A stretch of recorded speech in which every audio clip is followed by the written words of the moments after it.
Stacy Waymeyer here. Hi, Brett. Can you come up for a moment, please? We're going to be delayed for just a minute.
Okay, it's time to get started. I'm going to call this special meeting of the Lawton Transit Trust Authority to order. Please call the roll. Hooten. Here. Epps. Here. Chapman. Present. Gill. Yes. Hampton. Uyghur. Present. Williams. Present. Warren. A quorum is established. Business item number 1, consider authorizing the chairperson of the City Transit Trust to sign the State Public Transit Revolving Fund Program contract for FY26. Christine. Good evening. This is just an annual document for one of the grants that the Transit Trust gets to operate LATs. And we finally got the form document from ODOT, and so it's now coming to you for your approval. Are there questions or motion? Motion to approve in a second. Discussion. Please call the roll. Or vote.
Okay, motion carries 7-0. Bringing up item 2, consider approving LATs to operate on Saturday schedule for Christmas Eve and New Year's Eve. Christy.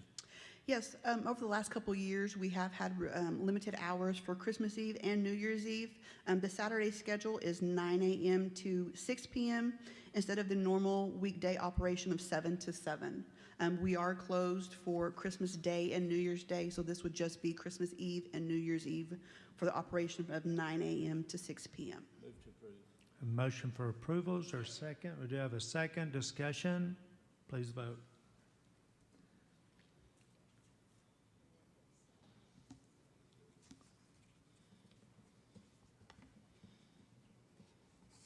Motion carries 7-0.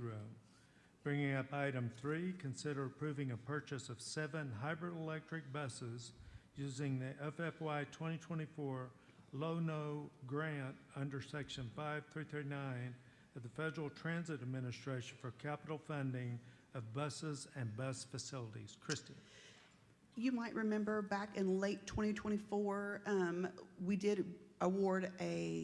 we were awarded a grant for the purchase of these buses, over $6 million. And the local match for that is about 1.4, a little under 1.5. And that local match will be coming from LAT's program income, which is basically state funds, contributions from the LPS grant or LPS agreement, fair revenue, and advertising revenue. So this will not cost the city per se anything. It'll be LAT's program income and our grant, and we'll get 7 hybrid buses. Questions or motion? Quick question. Yes, sir. I had a phone call today, just coincidentally. When will we see these? Don't hold your breath. If we get these ordered soon, we're looking at summer of 27. We have already been told by the actual builder, Gillig. They are the contractor that was awarded all of the FIFA World Cup buses. And so anything that's in production that FIFA needs will go towards them, and they'll start over again on our order. So we are right in that time frame where they may start out as our buses, but then they'll get shipped to FIFA to finish that order. Then they'll come back to us. So we would be lucky if we get them summer of 27. But the sooner we get the order in, the sooner we can get them. Motion for approval and a second. Discussion? Please vote.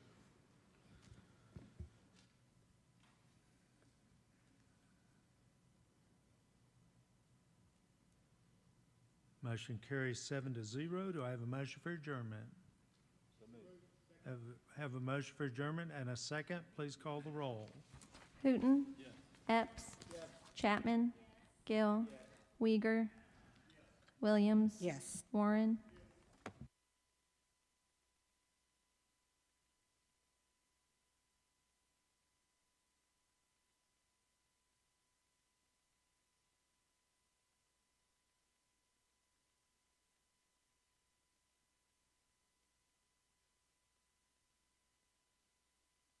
At this time, I will call this regular scheduled meeting of the Lawton City Council to order.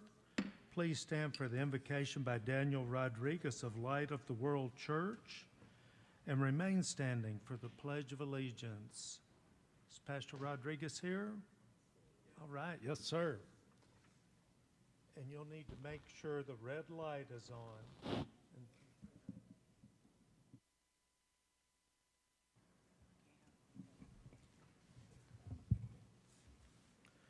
Buenas tardes a todos, a los aquí presentes. Es un placer estar aquí con ustedes en esta tarde. Good afternoon to everyone present. It is a pleasure for us to be here at this gathering. En esta tarde les invito para que demos gracias a Dios por todo lo recibido de sus manos. I invite you to give thanks to God for what we have received from His hands. Señor, en este día venimos a darte gracias por todo lo que nos has dado hasta el momento. Lord, on this day, we come to thank you for everything you've given us till this moment. Nos has dado la vida, la salud, la familia, el trabajo e inclusive el aire que respiramos. Lord, you have given us life, health, our families, our jobs, and the air we breathe. Te pedimos, Señor, ayudes a todas las personas que están pasando por alguna necesidad económica o de salud. We ask you, Lord, for all the people who are going through a difficult situation, whether it be financial or health related. Te pedimos, Señor, por nuestras familias, que nos permanezcamos unidos siempre. We ask you, Lord, you bless our families and that may we always be united. Bendice, Señor, a todos los presentes en esta tarde y al alcalde de esta ciudad. Señor, dale sabiduría para tomar las mejores decisiones. Lord, we ask you, you bless everyone here present with us today. The mayor of this city, may you bless him and give him wisdom to make the best decisions. Señor, bendice esta ciudad de Lawton para que sea próspera. Bendice a todas las personas de este lugar y que podamos ser mejores personas. Lord, we ask you to take care of the great city of Lawton and give it great prosperity. Señor, ponemos en tus manos lo que en esta tarde se va a realizar en esta reunión, que las decisiones sean lo más justo, que sean decisiones buenas para beneficio de todos. Lord, we ask you, you take care of everything that we do today and that it be with great joy and for everyone here today. Gracias, Señor. Gracias por tu amor y tu misericordia. Estamos en tus manos. Thank you, Lord. Thank you for having mercy of us. We are in your hands. Amén. Amen. Amen. De parte del apóstol de Jesucristo, Nazón Joaquín García, nuestro deseo es que la paz y la gracia del Señor Jesucristo sea en sus corazones. On behalf of the Apostle of Jesus Christ, Nason Joaquin Garcia, he wishes that the peace and the grace of Jesus Christ dwell in each and one of your hearts. Feliz Navidad y próspero año nuevo a todos y Dios los bendiga. Merry Christmas and have a Happy New Year. God bless you all. Thank you. Merry Christmas. Thank you very much. Thank you. I pledge allegiance to the flag of the United States of America and to the republic for which it stands, one nation, under God, indivisible, with liberty and justice for all.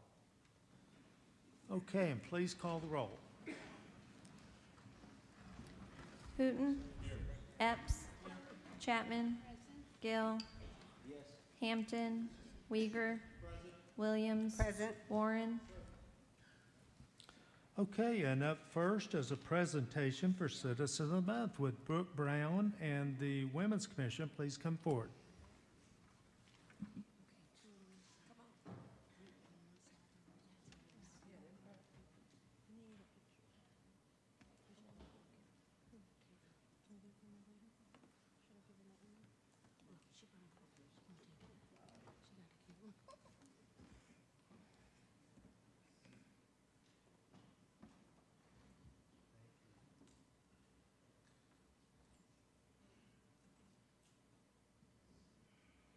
Test. Is it working? Yeah. Okay. All right. I love Citizen of the Month. And this month's Citizen of the Month is Brooke Brown. And we're gonna learn a lot here about what all Brooke does and why the Mayor's Commission on the Status of Women chose Brooke to be our Citizen of the Month. Whereas Brooke has been a devoted pillar of the law enforcement community for more than a decade, dedicating her time, talents, and compassion to uplifting and empowering veterans. Whereas recognizing the hardships many veterans face, Brooke founded Grandeur of Grace in 2019, later establishing it as a 501c3 nonprofit public charity with her husband in 2021, with a mission to restore dignity, stability, and hope to those who have served our nation. Whereas through Grandeur of Grace, Brooke provides vital services, including housing assistance, transportation, food and hygiene essentials, VA benefits navigation, case management, and personalized mentorship, positively impacting the lives of more than 100 veterans and their families. Whereas Brooks Brothers Program has become a cornerstone of her outreach, fostering camaraderie and belonging among justice-involved veterans and those overcoming homelessness. And every weekend, she opens her family home to host meals that remind veterans they are valued, supported, and part of a brotherhood. Brooke serves entirely as a volunteer, giving generously of her time and resources, while also contributing to the broader community through her full-time work with Work Ready Lawton and her leadership as chair of the Outreach Committee of the Lawton Housing Task Force, powered by Mike Community Development and Resource Center. Whereas her humility, faith-driven service, and unwavering commitment to veterans reflects the highest ideals of citizenship and strengthen the Lawton Forest Hill community. I do hereby proclaim Brooke Brown as Citizen of the Month for December 2025. And on behalf of the City of Lawton, thank you for setting an inspirational example for others that rises to the highest level of some kind of wonderful. Very proud of you.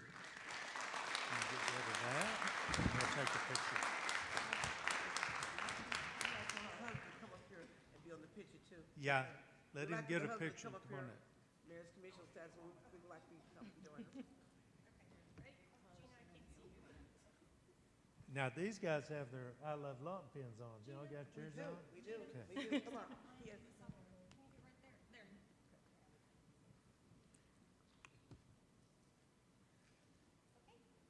Brooke, so proud of you. Would you like to say a little something?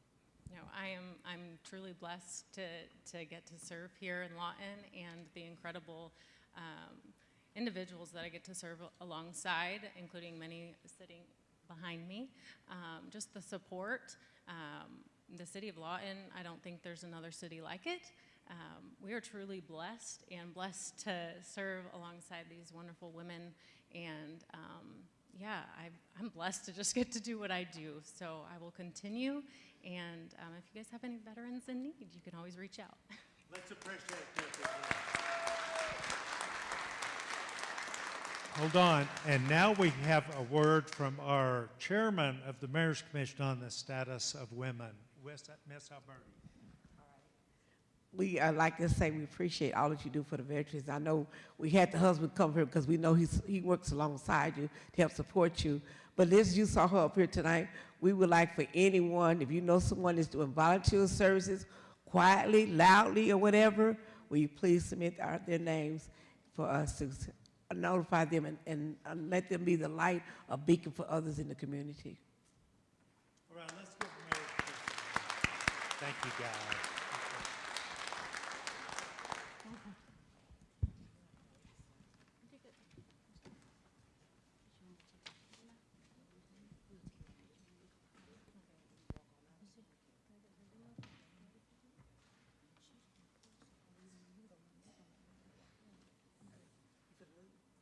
Okay, now we move on to reports by the mayor, city council, and city manager. We're going to start today with the city manager.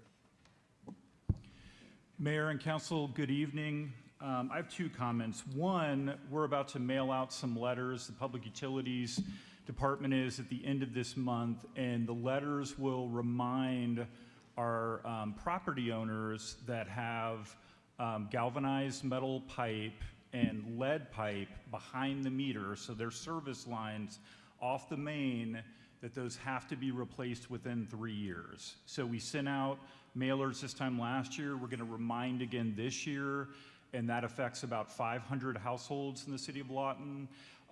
And those lines went in before the code was changed in 1991 that disallowed those lines. So the EPA has gotten to the point where they're requiring us to phase them out. So we're notifying the property owners that is going to have to be replaced within 3 years. So that will come out at the end of the month. As you get those calls, that's what it'll be about. And then secondly, we're going to do one more clean Clean Stream Saturday on December 21st, and that's going to be in the Olson Park area. Numu Creek that goes through the park, that segment of the creek will be cleaned. So we look forward to that. Well, Kim may be more dedicated than I thought doing a stream clean out on December 21. That's pretty amazing. Ward 1. Okay, Ward 2. As usual, I want to make sure everyone knows that there are things to do here in Lawton. My good friend Jason has told me 13th is jam-packed. 13th of December, we have the Lawton Schubert Music Club handles the Messiah at 7:30 p.m., and that's at Lawton High School. And then on the 13th, starting at 5 p.m. all the way till, it looks like 7 or 8 on the 13th. Yeah, it'll probably end at 8. There's a host of performers at Elmer Thomas Park, live performances, Lawton Ballet Theater, Great Gator Galilee Baptist Church, MacArthur High School will all be performing at Holiday in the Park. So there are things to do. Please go out and support and get the kids out. Let them do some things. Councilwoman? Mayor, Council, this is my last regular council meeting after 6 years, and I just want to say a big thank you to those in Ward 3 who supported me and voted for me, and I have learned so much about so many things I never thought I would ever have to know, and it has been so interesting. And also I want to applaud everyone on this dais because your vision for our future in Lawton is so important. And also, I want to thank all of the city staff. My goodness, we have remarkable people working every day for the citizens of Lawton here in town, and they need to be uplifted even when we're complaining to them. They have really done a wonderful job. So that's all I need to say. Thank you. Kim, Ward 4. We do have great people. We're really lucky. Great bunch of people helping us all run this city. Quickly, the road program is alive and well. We'll be voting later tonight to start another 4 roads. Fort Sill Boulevard, 52nd Street, and one other one. So we'll start those right after the first of the year probably. Like I said, we'll vote on them tonight. 38th Street's fixing to come along. And they'll make pretty good progress on the second half of that because there's no road or no curb cuts. In other words, no businesses along there that we'll have to work with. And then, of course, 38 to 52nd on Lee, that's already under contract. So that's good. And before I go, I got to mention the farmer's market because Alan isn't here, and I know he'd want me to. So I went down there Saturday, and it's there, and it's alive and well, and a lot of good stuff is going on and good food. Thank you.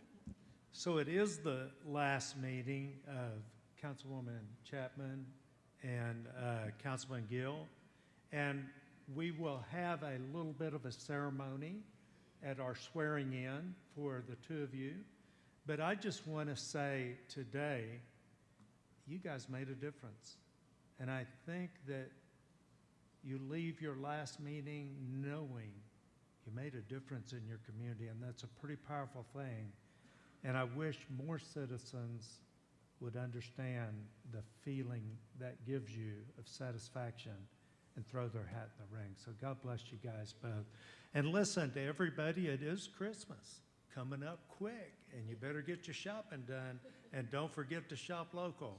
Now, I want to tell you, Merry Christmas to everybody. We're so blessed to have the community that we have and the camaraderie that we have. And I want to say, I'm blessed to get to work with a council that's all moving in the same direction. And I've been blessed since I got here with a council where everybody moves in the same direction. And that is how we've had progress in this city.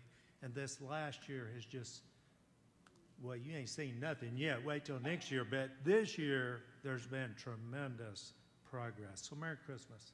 And Ward 6. Thank you, Mayor, City Council. Just want to remind everyone, I appreciate our media department putting out a note on the YFAC. It's that time of year to receive or to apply if you're going to apply for a YFAC grant. Again, the YFAC committee is about reaching at-risk youth. And so Those applications are now available, I believe, till the end of January, last business day in January. And they're having training sessions right now, and so those are mandatory. So I encourage you, if you're interested in applying, please apply. And of course, you can get with our city auditor. She is going to be teaching those classes. Thank you. All right, and Councilwoman. Yes, I'd just like to thank everyone who's out tonight. I see a lot of my constituents in the audience, and thank you so much for coming and supporting and giving more knowledge about how the city council runs. I thank you for your emails, for your texts, phone calls, because it does actually take a village in order for our neighborhoods to continue to grow. Thank you so much for your help. One more day. Partially, just reiterate what's been said. I had the opportunity is not the right word, but I have been on councils before when members termed off or didn't take office again, and I have experienced years when we didn't get anything accomplished. We showed up and passed a budget pretty much, and that was about it for the year, because everybody wanted to squabble and argue, and we just didn't accomplish anything. And it is so refreshing to be a member of a council that is going to be able to show the public things that have happened and improve the lives of the voters and the general public. And I just want to say how much I have enjoyed serving with Councilwoman Chapman and Councilman Gill. It has been a joy and a pleasure. All right, with that, we'll move on with the agenda, and we do have one agenda change. We're striking item number 26. 26, and we did have Mr. Butler signed up to speak on that, and we'll have to get back to Mr. Butler because we're going to be striking that item. We're also, from the consent agenda, going to pull items 2, 9, and 11. 2, 9, and 11. Council, do you have any other items you want to pull from the consent agenda? Seeing none, can I get a motion? Mayor and council, I would make a motion to approve the consent agenda, including the addendum item, with the exception of items number 2, 9, and 11. Okay, and that does include the addendum item in the second. We do have a second. Please vote.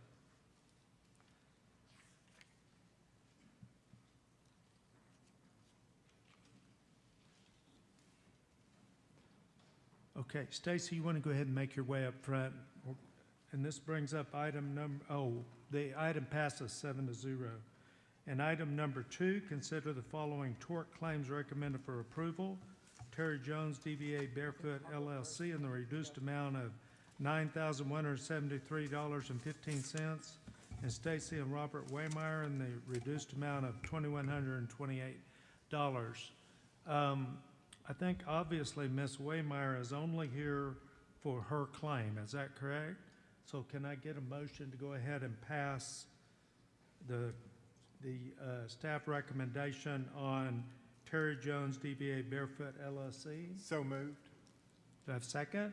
So moved. Please vote.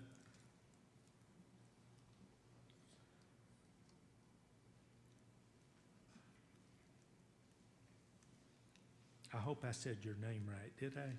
Waymeyer? Okay, thank you. Okay, and the motion for the first part of that passes 7-0. And Garris, tell us about the claim on Stacy and Robert Waymeyer. All right, good evening, Mayor and Council. Usually I'm up here to talk about items that we've recommended to you all for denial. Tonight that's a little different. We're here on an approval. I'll give you a little bit of the background information. Claimant Stacy Waymeyer alleges that on September 16th, 2025, at approximately 12:15 p.m., she was driving southbound on Northeast Carver Street, heard a crash hit her car on her driver's side fender. She alleges that she pulled over to check to see if a lawnmower in the area, a city lawnmower, had done any damage. to her vehicle and saw that the concrete had been thrown from the mower and made a dent in the side of her car where the paint was scratched down to the metal. She then stopped. She alleged she stopped and showed that damage to the city employee, Jesse Munoz, and his supervisor, Mike, with the City of Lawton Parks and Recreation Division. Ms. Waymeyer submitted 2 estimates for repair, one from B&M Collision in the amount of $5,110.14. Another estimate was submitted from Mullins Collision Repair in the amount of $1,811.95. She also submitted an estimate from Ian Holdings LLC in the amount of $1,224.93 for a premium SUV rental while her work on her car was getting done. In cases like this, the city claims investigator, along with myself, review and assess for potential liability. In that review of potential liability, we did recommend this in the amount of an approval. The difference here is that the city always asks that you submit 2 estimates for the damage that you have alleged that was done to your person, your vehicle, your house, whatever it is. And those 2 estimates, it's submitted by the claimant. So she's the one who provided those estimates. We will always recommend approval for the amount of those estimates and the one that's the lower amount. Here, that case today, the lower amount came from the Mullins Collision Repair in the amount of $1,811.95. Further, we took a look at her request for a rental car. We obliged, but we did not oblige for a premium SUV. We recommended approval for a 7-day mid-sized rental in the amount of $288.33. The total recommendation for our approval was $2,100.28. And so my recommendation remains the same, that you recommend approval in the amount of $2,128. Ms. Waymeyer, what do you have to tell us? The approval for Mullins, he will not do it. Oh, sorry. He gave me the estimate, but with it being too new, it's a Toyota Land Cruiser, and it's a $73,000 vehicle, and it was brand new. And I took it to B&M, and they gave me another one today with all the electronics that they would have to fix and be approved for me to even drive it. Everything they would do for the insurance, there's a difference of $4,311.86. That would be out of my pocket, and I'm not the one that did it. So. What kind of damage did this lawnmower do? Council, I've printed pictures of the damage that was alleged from this. I only printed 3, so I'll pass them around.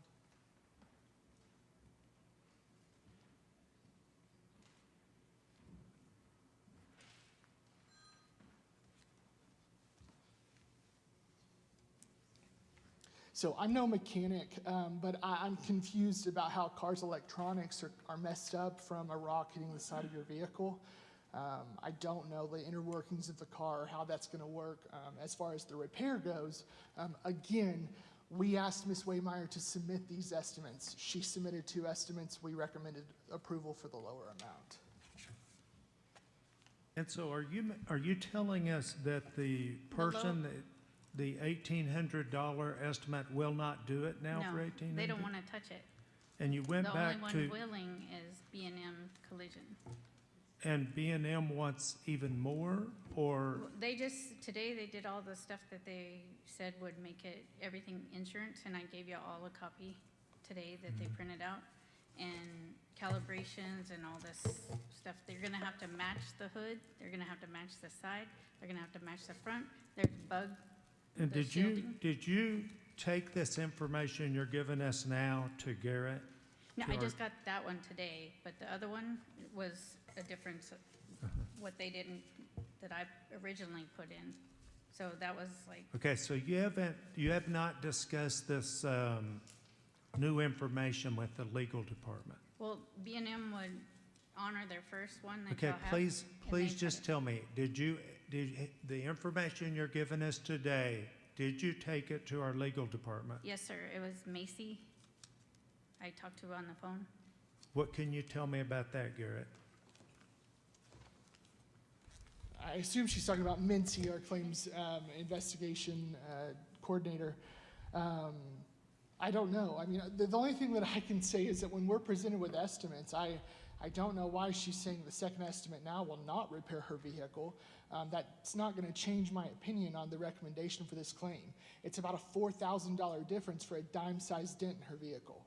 So, Okay, council, I'm going to recommend somebody make a motion to have the staff visit with the claimant again and bring back, after they reevaluate this, bring back their recommendation at the first meeting of January if possible.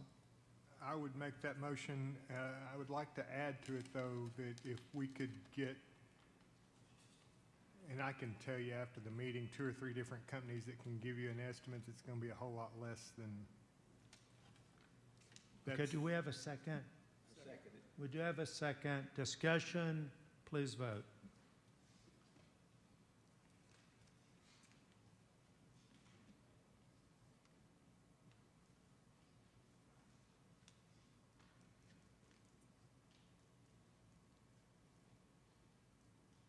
Okay, motion carries 7-0. Ma'am, do you understand what we just did?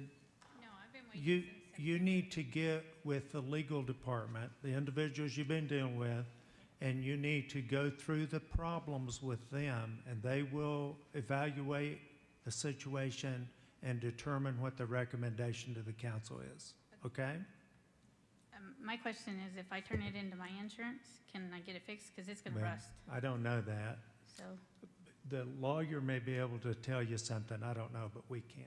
Thank Okay. you for coming. Thank Okay, and that brings up, the next item that we pulled was number 9.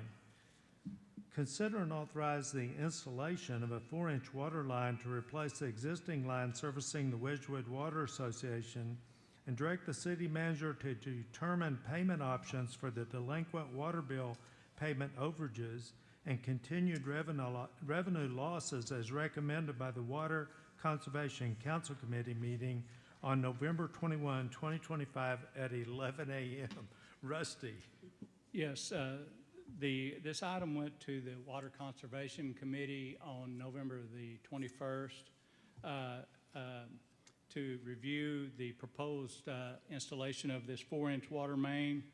And that committee met and reviewed it and came back with a recommendation to bring it to council with a recommendation to install this line, and also for establishing a means of recovering the cost for the water line. Okay, my question is the same thing it was before. How are the citizens going to recover their funds for this water line outside the city limits? Okay. In the attachments, there's a spreadsheet that shows over a time period the cost of the line estimated today based upon the actual material quotes and the hours that it would take to install the lines, approximately $43,000. Our original estimates was about $60,000. So now it's with the firm prices of the material vendors, $43,000 the estimated cost. That cost can be recovered in the outside water sales agreement by an assessment of $25 per the 7 current properties at $25 per month until that amount of the actual cost of installing this line is paid off. If any new vendors, new residents connect to this line, they will pay a one-time fee of $3,500, which will be deducted from the amount of the other 7 existing customers. New customers would pay for it up front. Existing customers, it's paid over time. And what about the delinquent water bill? The delinquent water bill, that right there can be recovered at approximately $12 per month over a time period also. That's one method of recovering it. All right, I'm good. Questions? How long is the time period? If nobody else connects to the main, that $25 is a 20-year payback. But if someone else, for every service, if it takes 7 additional services connect to that main, that's cut half into, that cuts down to 10 years. If 15 people connect to it, it cuts down to 6 years. Okay, so it's an amount of money, and we've set a payment, and we're making it. Sounds like we're not charging interest. No, we're not charging interest. Okay, Tiffany DeMarcus signed up to speak on this. Tiffany, if you'd please come forward. And I've got Tiffany's address and everything right here. Yes. Hi, I have been working with these residents for approximately 4 years now. I've did a lot of work on the lines, repaired them due to one individual, which I believe has been caught in the act by, actually breaking your valve. There's been, like, you charged those people for something that he actually got caught by a city worker. The damage to have Andy's come in and redo that, plus the cost of the valve. And how come you can't prosecute him individually? Well, and that's make new him- information to me. Do you know about this, City Manager? I've heard some general stories about it, but I don't know any specifics. There's an their delinquent bill is $28,000. $8,779 is due to damage caused to a water meter and a valve. Now, we did not see who did it, but someone in that area went and broke the meter and the valve trying to shut the water off, and we had to hire a contractor to go repair that. And that is included in their delinquent bill. But who did it, we did not see them. Ma'am, are you telling me you saw who did this? No, what is the man that was under you about 3 years ago? Is his name Alan or? Kurt Scott was the superintendent. Yeah, Kurt Scott. Kurt Scott was the superintendent at that time, but they did not have documentation of who did the damages. Maybe we could get a motion to approve this and direct the city manager to investigate and see if we can Mr. come Mayor, to a conclusion. I'll make that motion to approve it. I've been working with Tiffany. I understand that the sheriff went out today to start an investigation on this very thing so he could work with the city on this. We know who it is, but we've got to get the proof. But still, all that being said, and we will get to that, we will get a conclusion to that, but we still have people there that are our neighbors, and they do need water. Yes. We're not giving them anything for free. They're going to pay for it, but we as a city should take care of our neighbors. And if there's a way to legally go against somebody, the city will certainly look at that option. Is your motion what I quoted? It is. Okay, is there a second? Do you have a second discussion? Yes. Mayor, thank you. A question I have, Rusty, is there a way that, maybe this has already been dealt with, that those residents in this area that would be benefiting from this 4-inch line, that the money owed to the city is going to be added to their home if they sell their home, carrying it forward to the next owners to where, oh, well, you're out the money now? It goes against their water bill, and that's how it's the only way we have of recovering it. Since it's outside the city limits. If it's inside the city limits, then we could do an improvement district and do it against their property taxes. Oh, we can't do it because they're not in the city? Not in the city limits, so we cannot do an improvement district outside the city limits. I just want to make sure the citizens get their money back. But those accounts, if someone else comes in, if one of the tenants leaves, someone else comes in, those 7 basic fees, they will continue, they will be a new service agreement. They will have to pay what's remaining on that fee to get their new contract. Okay, thank you. Mr. And Warren. Councilman, oh,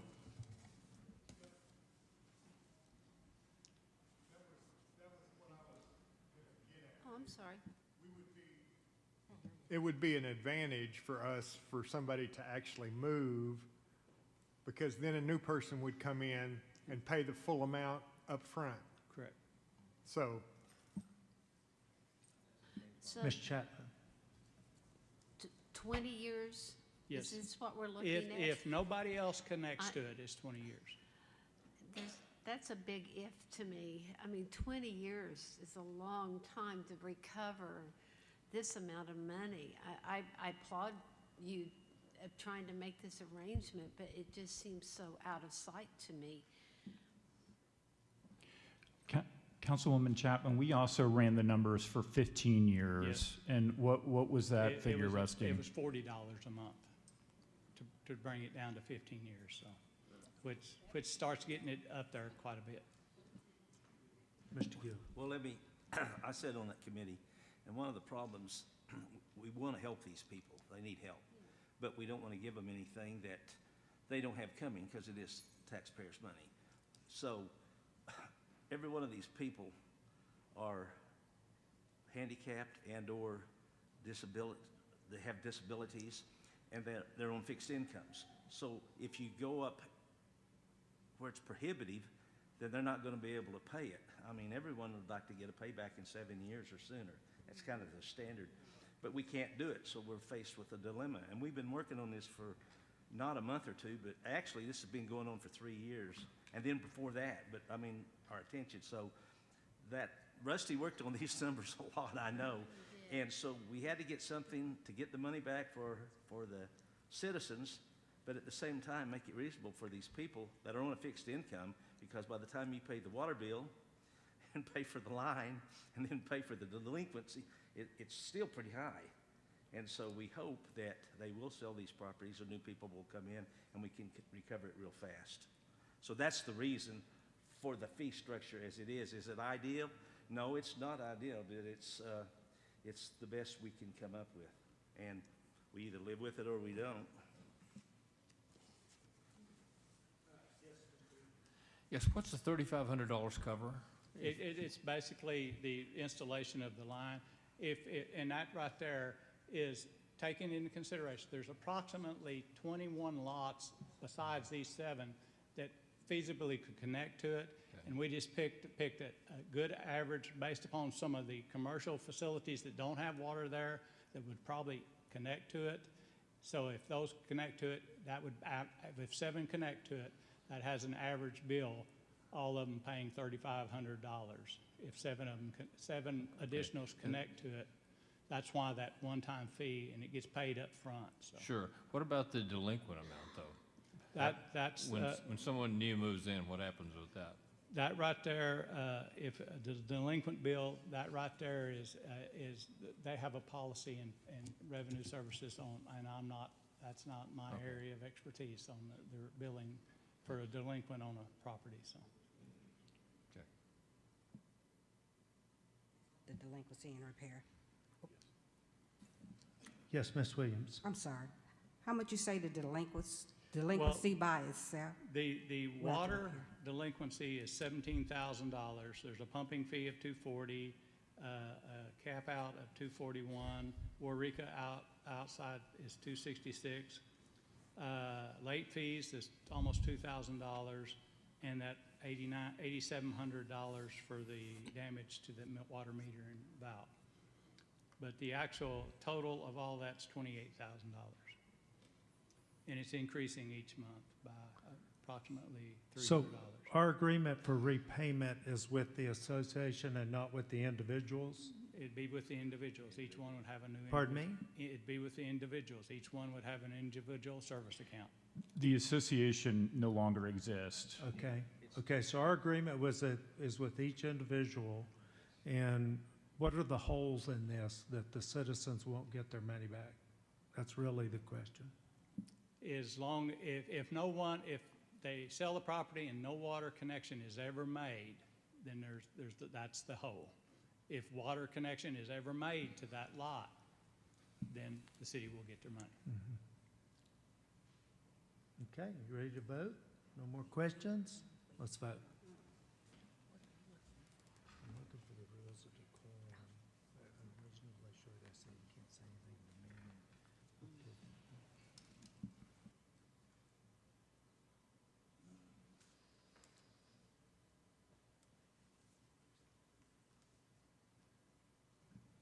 Motion carries 6-1. 6-1. Thank you. That brings up item 11. Consider approving a second amendment to the employment agreement between City of Lawton and John Ratliff, and authorize the mayor and city clerk to execute the agreement. Matina Davis asked to speak on this item.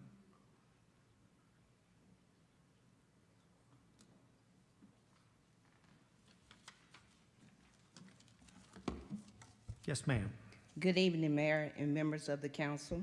I'm here today to address the recent decision to approve a raise for the city manager. We are operating under a context of severe financial and operational issues that demand extreme physical caution and accountability at the management level. I urge the council to consider the following outstanding problems: cyber fraud impacting city finances, the complex dissolution of the Great Plains Technology Development Trust, ongoing financial accountability questions regarding the millions of public dollars tied to the FISTA, financial instability highlighted by the cycle through many financial directors, and the precision budget funding issues, the litigations and the fallout surrounding the West Wind development, the recent critical water crisis in the Wedgwood addition, the tenant-based housing, rental assistance at the Lawton Housing Authority. Given these extensive lists of high-stakes ongoing failures and crises, all occurring under the current administration structure, I must ask for the transparent explanation. My core question to the City Council is, as a concerned citizen, what specific measurable achievements or improvements in managing these crises prompt the decision to increase the city manager's compensation at this time? Thank you. Thank you. Can I have a motion for approval? Motion for approval, is there a second? Please vote.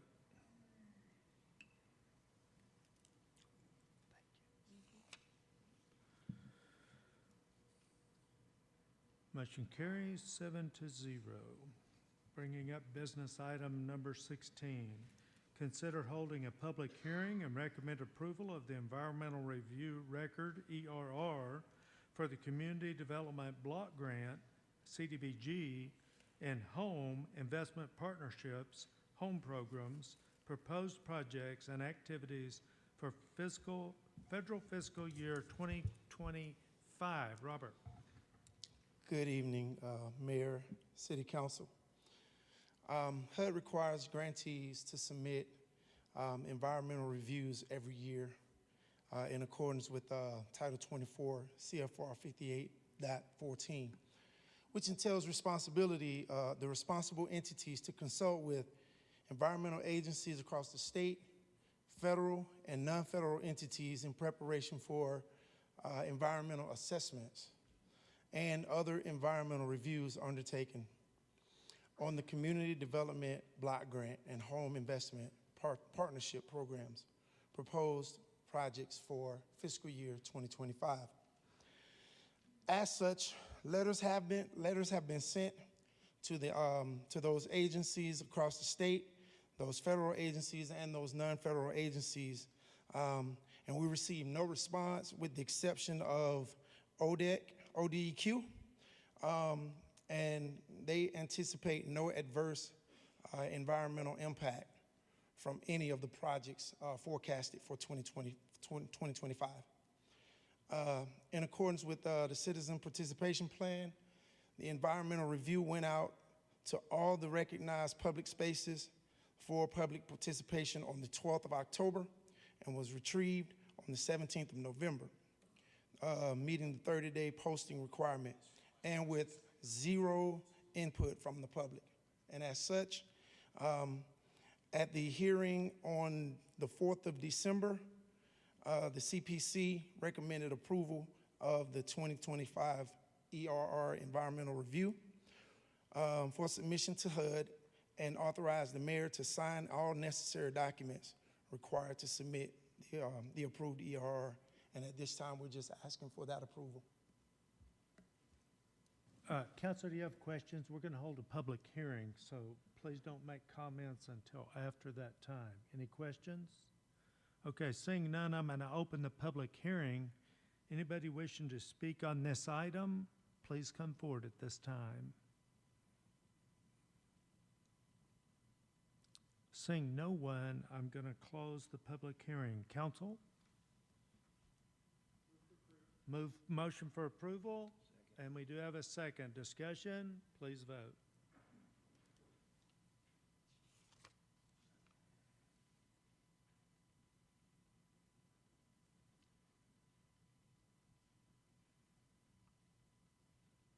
Motion carries 7-0. Bringing up item 17, consider a request from the property owner for additional time to remodel the structure located at 708 Southwest I Avenue per section 611108, section D, that states after 180 days, the property would go back to city council for specific authorization by the council. John. Mayor, council, property at 708 Southwest I Avenue.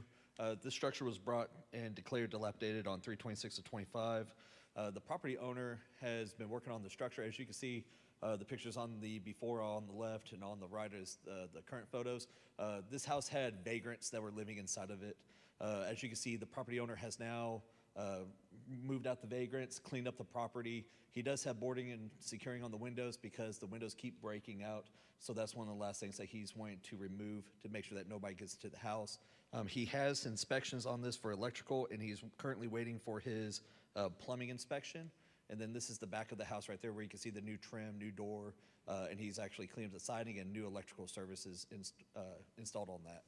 Any questions? Staff recommendation is to allow him to continue with the permit.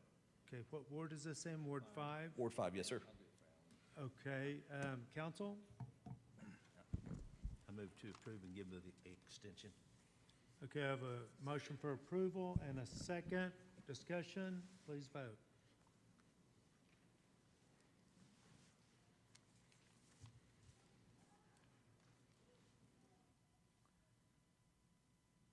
Motion carries 7-0. Thank you. Bringing up 18. Consider holding a public hearing and approving a resolution creating the Willow Springs Neighborhood Water Main Improvement District, directing staff to move forward with the construction of the improvements. Christie. Council, we've discussed this improvement district a few times now. Back on November 4th, Council approved setting a public hearing for today. So today is the public hearing. Worst case scenario, I guess I have slides.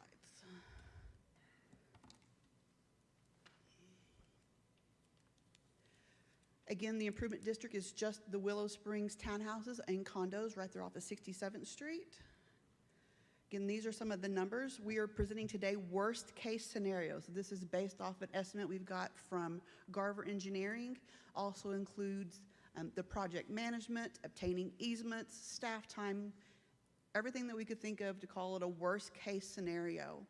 Again, depending on your definition of worst case scenario, is that the total cost, or is that the per property owner per year cost? So we put in there the 15 years and the 30 years. So worst case scenario, based off of the $1.3 million project. Again, that is with a 30% contingency. Worst case scenario, you're looking at the 1.7 or the 2.1, based off the 65 property owners. As you can tell, the 15 years would be about $1,700 a year. The 30 years would be about $1,100 a year. Again, this is worst case scenario. So when we go out for bid and then construct the project, we'll know exactly what those costs are. And that's based off of that, that'll be actually what the lien is on those properties. And we'll come back to council again to verify that those actual construction costs. So, Mr. Gill. So how is this designed exactly? We're going to do the work up front, material and labor, and then they're going to do a long-term payout back. yes, yeah, So the city will be out no money in the long run. correct, yes. Okay. This is an improvement district, so we put a lien on their property, and that protects our interest until we've recouped all of our money. This is a payment schedule on how they're going to pay it. Yes, sir, yeah. So we've, the 15-year payout. Well, the property owners are requesting 30. They want the lowest annual payment possible, so that gets you out the 30 years. And that's based off of what they would recommend is as low as we can get that payment on an annual basis. But again, when we know what the actual cost is, that comes back to council again, and you guys get to decide the actual repayment terms. How do we handle the interest on that? At what rate? And as it It's changes? calculated now at 3.5, and that's based off of what number Rusty has given me. Okay. That'll be a variance every 5 years to adjust, or I think that was fixed. every 6 years? It's fixed. The 3.5 is fixed. Okay. How did we find ourselves in this position is what I was curious about. This is a private association, and so they had private water lines that were constructed back in the early 80s. They had, over the years, they've had repair costs that their association fees just haven't been able to keep up with. And then we They took it- sought out, We took it into the city. it's part of the city, but it's private water lines, private streets, private sewer lines. It's just a private development inside the city limits. They have tried to get loans themselves. They've tried to go out for grants. This is kind of their last-ditch effort to get their water lines replaced so that they can sustain living there. The only question I have on this, it looks like it's a reasonable method, but I think 30 years is a long time. As I think Linda was worried about 20 years. I like projects that are 7, no more than 10. Now, that might be a little stout, but I think it's something we really need to look at, city manager maybe, or Yeah, and again, whoever. this Because today's 30 numbers. 30 years is a long time for something. It is, By and then, again- you've got to do it again. Yes. Again, this is worst case scenario. And so this is, as low as we could actually possibly get the payment. But again, once we have the actual numbers, you'll see me again and we'll set another public hearing and set the loan terms and stuff like that at that time. Okay, so this is just for public hearing. You're not Yes, wanting us sir. to Yeah, make a this is, motion we're tonight. not locking in Yeah, any the only- loan payments and at this then point. The only thing I can say is I think we really need to look at the interest rate as well as the term of the loan. And from what the worst-case scenario is, I don't think that's very good business for the city. I think we need to address that on a more acute, basis. Well, this basically this is per state statute, this whole process. This worst case scenario is basically after today, if it does get approved, you won't hear from us until the project is already completed. That's just the way it works. Well, I don't care if we hear from you, but it's the payment I'm worried about. Yes, no, we'll go out for bid, like we haven't even spent the money to go get full plans yet to put it out for bid. And so this is just, you have to just do it so much preliminary ahead of time. And this is just the worst case scenario. Thank you, Chris. You're welcome. Yes, Ms. Williams. So you said they couldn't get a loan from the bank? That is my understanding, yes. Okay, go ahead, Ms. Trips, I'm sorry. Just a couple of questions. How does, and just please excuse my ignorance, I'm asking to educate myself, how does the lien work? Because I'm assuming there are multiple property owners for each one of the condos or something? No, there's just one property owner Just one per property unit. owner per unit? Mm-hmm. Yeah. Yeah, and that's how they're taxed. That's how the land records are kept. They sell it in a unit. It's a condo association. So when you purchase a condo, you purchase just the unit. Mhm. And so all 65 of those property owners would get a lien on their property for their part of the Okay, of the that's total. what I needed. You Mhm. just hit it. I just wanted to make sure it was just for their part of the total. Yeah, if you've, it's somewhat similar to some of the neighborhood services liens. It's, you see, on one lien, there's several different property owners listed, and it's an amount per property.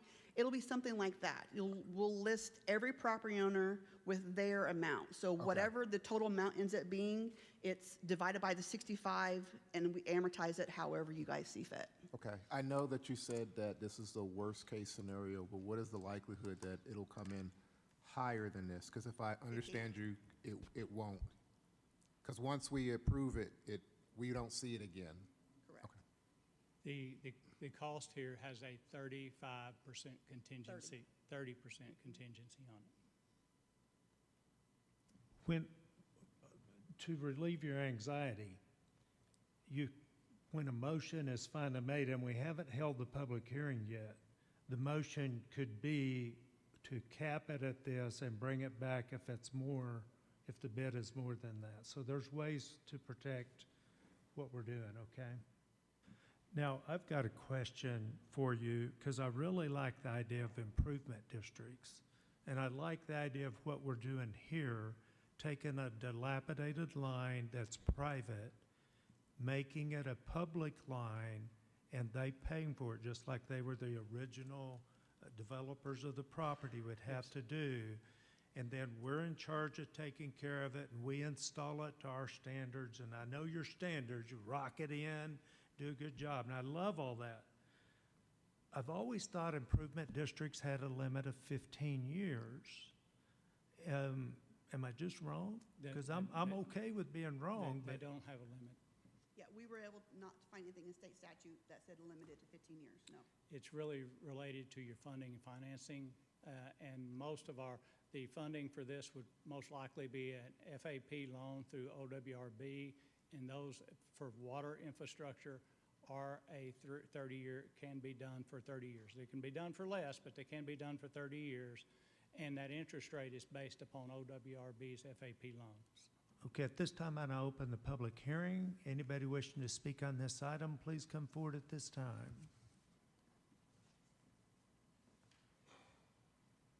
Seeing none, I'm going to close the public hearing. Mr. Gill, did you have another comment? Yeah, I want to make one more comment, because what's your time period for this, for construction? We will be bringing back a conditional contract for design in January, and it'll be conditional upon the loan application and getting the loan approved. What's your guess, a year? Probably. Would be mine. Once we moved, it'd be about 4 months for design. Yeah. And then probably about 8 months for construction. So. About a year. Once yes. we start the money process, how are we going to address the interest on that money? The money's locked down when we do the loan. The Okay. interest is locked down. But them paying us back. So you're going to lock the interest into the payment, and once it's complete, they're going to start paying? Yes. Okay, so my only other thing I want to say is that I think we really, really need to look at the length of the loan. And even 15 years is, Yeah, would be minimum. the process moving Maximum. forward is, if it gets approved tonight, we'll go out, secure the funding, get the rest of the plans, get it bid, get it constructed. We'll come back again, set another public hearing, then come back for that public hearing, and that will be the real numbers, and the terms will be decided at that time.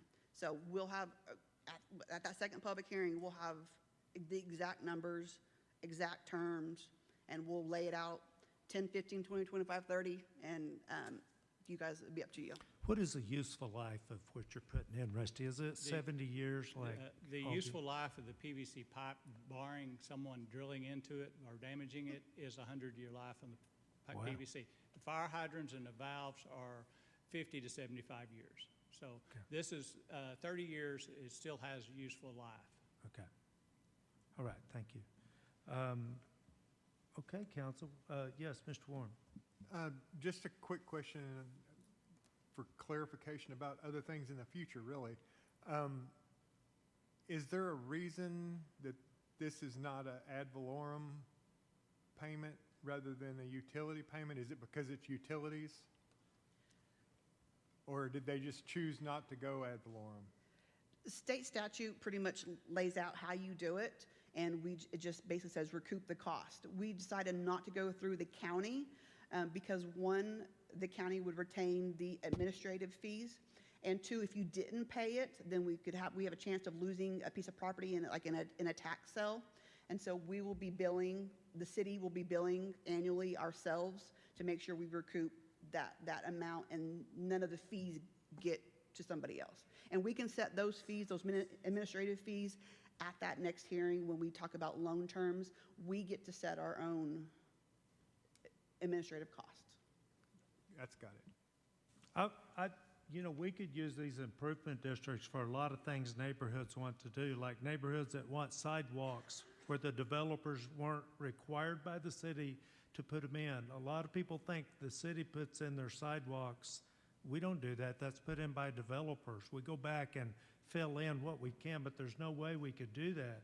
So I think these improvement districts can be used in lots of good ways to get neighborhoods what they want to get. Where are we at, council? Public hearing.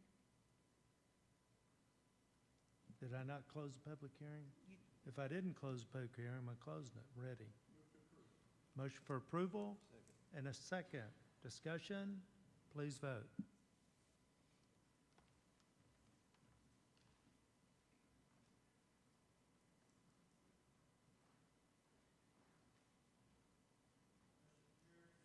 Motion carries 6-1. Item number 20, consider holding, oh, wait a minute, 19, I'm sorry. 19, per Council Policy 16, Council Rules of Procedure, Paragraph 5, Section E, subsection C, reconsider holding a public hearing and considering an ordinance for a change of zoning for 4 lots located on the north side of Southwest Washington Avenue between Southwest 17th Street and Southwest 18th Street, Lawton View Edition, from the R1 Single Family Dwelling District to R2 Two Family Dwelling District zoning classification and take action as deemed necessary. Cameron. Good evening, Mayor, Council. This item was brought to you on October 14th, 2025 to consider this rezoning request, but the vote to approve was 4-2. Therefore, the request failed to pass since the item required a supermajority of 5 votes. Per this Council Policy 1-6, an item previously cited by Council may be placed on the agenda as a new item of business when the vote of the absent council members could change the outcome of the matter previously voted on. So on that meeting, 2 council persons were absent. Their votes could have resulted in a different outcome. Therefore, a new notice of public hearing was mailed to 43 property owners within 300 feet on November 10th and was posted in the local constitution November 16th. This is, just as a refresher, a request to rezone properties as shown. This is lots 22 and 23 and 28 and 29. This is block 7 in the Lawton View Edition. Here is the current aerial of that property, showing those properties as vacant, and the current zoning as R1 and the surrounding areas as R1 and C5 to the north. The proposed site plan is to allow for duplexes to be constructed on that. Some previous items have been brought to you in that area for rezonings in the past and were approved for the duplexes to be constructed. I'd be happy to answer any questions you might have, and the applicant is here if you have any questions for them. Any questions? Okay, I'm going to open the public hearing. Anybody wishing to speak on this item, please come forward at this time. Seeing none, I will close the public hearing. Council? Move for approval? And a second discussion? Please vote.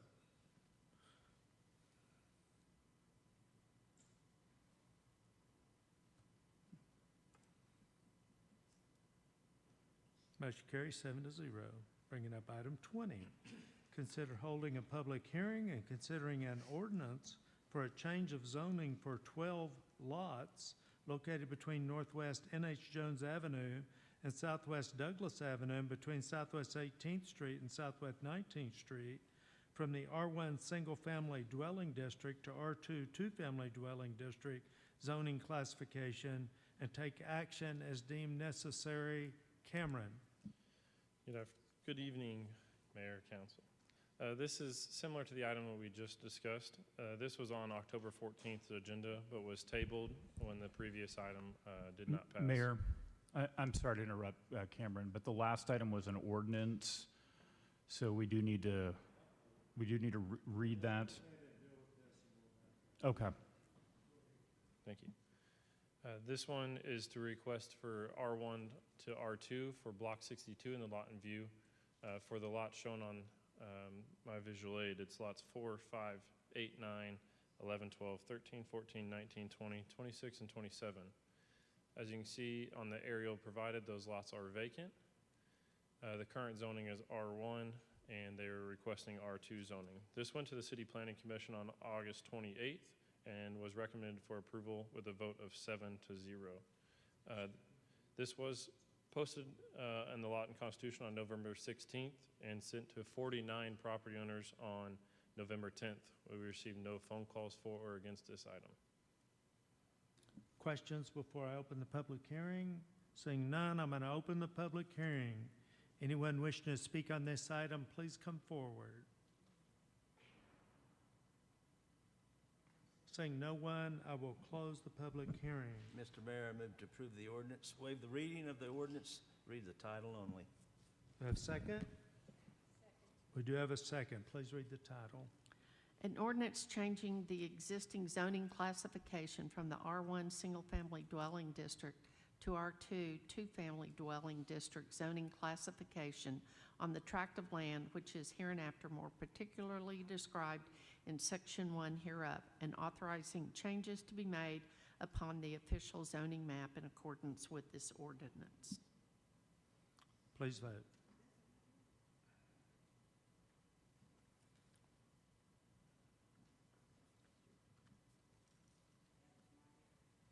Okay, and that carries 7-0. Now we're going to go back and deal with the procedural error on 19.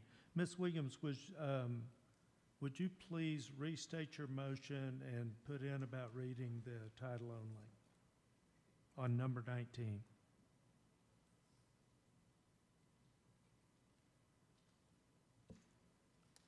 I motion to approve the zoning from R1 single to R2 family dwelling. And read the, Waive the reading of the read the ordinance reading of the ordinance and read the title only. and read the title only. Who was the second on that?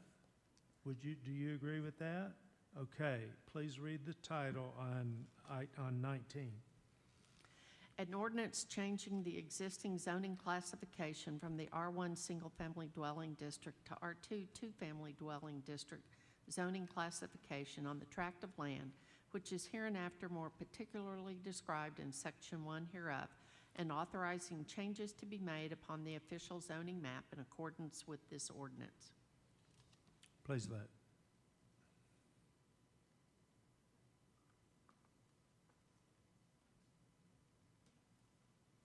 Motion carries 7-0.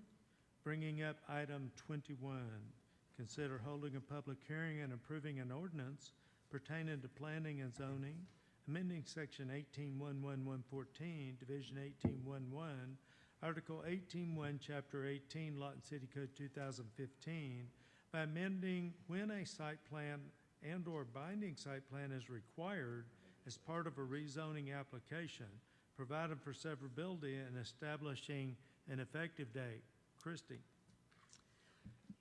Back when we were discussing possible administrative rezonings as on the request of CPC in the Lawton View area, we came across the section of code that would have required a binding site plan anytime you're adjacent to a single-family residence or R1 zoning. And so since there was no particular use, we just wanted to, CPC wanted to recommend rezoning just to R2 to help developers come into town and reestablish some housing in the Lawton View area. It was kind of decided that R1 and R2 is a very similar use. They are very restrictive to what you can do. It's a single family or a duplex. And so it was decided that the binding site plan requirement for a duplex next to a residential was really not necessary. And so we took an item to City Council or the City Planning Commission on November 6th to discuss it. They recommended moving forward with the code change. And so on November 16th, they held a public hearing, and the public hearing was passed, and they approved it, moving forward with the ordinance change. At this time, I'm going to open the public hearing. Anybody wishing to speak on this, please come forward at this time. Seeing none, I'm going to close the public hearing. My comment before we get a motion or discussion is that this really sounds open for business. Thank you. Council, Mr. Gill. Mr. Mayor, I move to approve the ordinance. I'm sorry, we have? Okay, hold on just a minute. He's wanting to make a motion. You can make your comments after the motion is made, okay? Oh, you have a question? Okay. I'll give her just a minute. Okay, am I understanding this correctly? Is this for the future if they're gonna put a duplex next to a R1 single home, that they don't have to go through as far as getting it approved? No, they have to go through the rezoning. It's just the requirement of having a binding site plan has been eliminated if this passes. But that doesn't not eliminate a rezoning process. All right. Or the notices to residents. Or the notices, yeah, and that's that. all part of the rezoning process. Okay, thank you. You're welcome. Anytime we can cut down red tape and change a code that helps That's what the city should do. So this is good. So, Mr. Mayor, I move to approve this ordinance, waive the reading of the ordinance, read the title only. Do have a second? Discussion. Please read the title. An ordinance pertaining to planning and zoning, amending Section 18-1-1-114, Division 18-1-1, Article 18-1, Chapter 18, Lawton City Code 2015, by amending when a site plan and/or detailed site plan is required as part of a rezoning application, providing for severability and establishing an effective date. Please vote.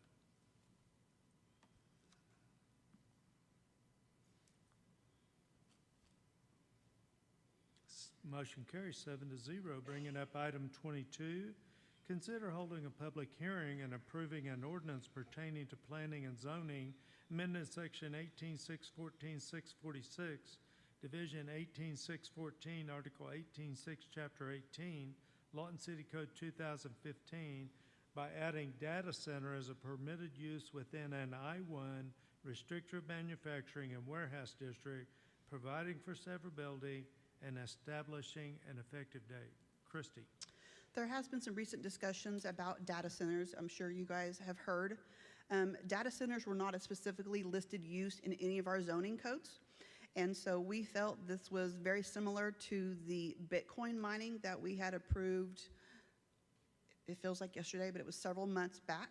Bitcoin mining and data center, we figured were pretty similar uses, require a lot of electricity, some noise, cooling system, stuff like that. And so we are recommending, or CPC is recommending, that we also add data centers as a permitted use in I-1, along with the requirements of what we put on the data or the Bitcoin mining, is that they would have to have pre-approval from PSO on being able to supply the power needed for those systems, and approval from the Public Utilities Director on actually being able to supply water that they would need for those systems. So those would need to be pre-approved before going through the zoning process or the use process of being implemented.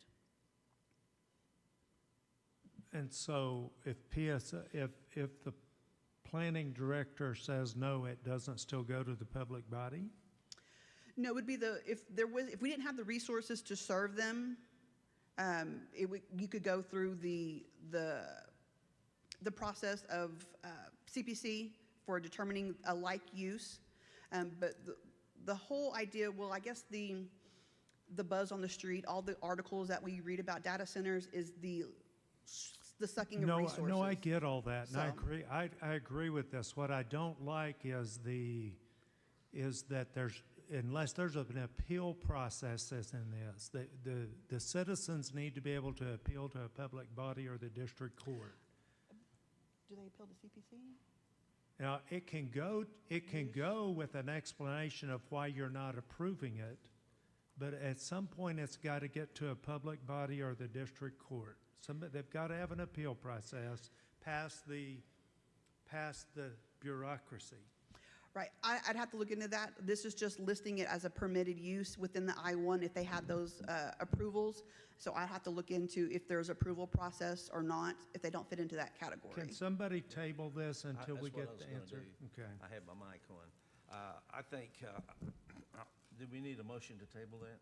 So I'll make a motion to table that and review it, because I know we're having problems with, right now, people interested in buying property and all this stuff with the.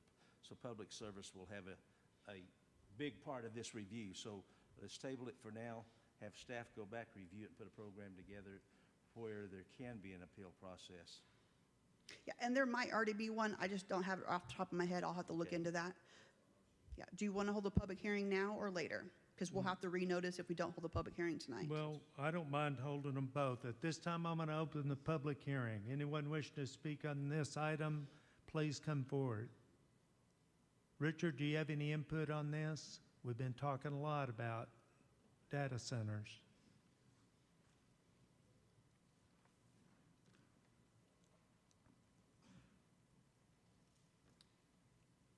I mean, actually, everything that they said is I agree with. I mean, there really is an issue, and I was reading the code in there now, and this is I think what Christie is saying is it's very similar to data mining, and it really is. And that's already in the code, and it requires that PSO or the electric provider to show that you have power. And that's probably the biggest thing. This adds that there's water too, which is probably a good idea. But you actually are correct that, I mean, let's just say they say there isn't enough water. Well, I mean, it still should come to the public body because you may decide to create more water, or we could do something for that. So I think you're right on the right track.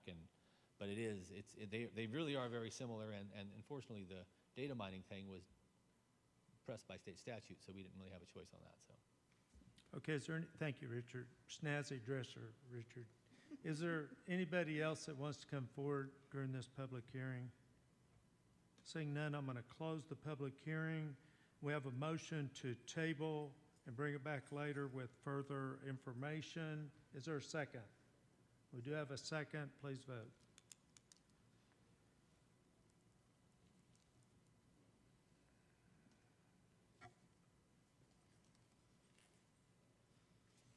Motion carries 7-0. Can I say one more? Ms. Mayor, I just wanted to say something to staff. You might want to get with Richard when you go to put this together. He has a lot of info on this very thing. I refuse to work with Richard Rogowski. I do understand that. Could you just make an exception this one time? I'll see what I can do. Okay, that brings up item 23. Consider holding a public hearing and approving an ordinance pertaining to planning and zoning amendment section 18.612, 623, and 18.612, 624, division 18.614, Article 18.6, Chapter 18, Lawton City Code 2015, by adding cigar bar and hookah lounge as a permitted use within a C5 general commercial district as long as it's located on an arterial road, and adding cigar bar and hookah lounge as a use permitted on review within a C5 general commercial district when not located on an arterial road, providing for severability and establish an effective date. Hold on just a minute. Yes, sir.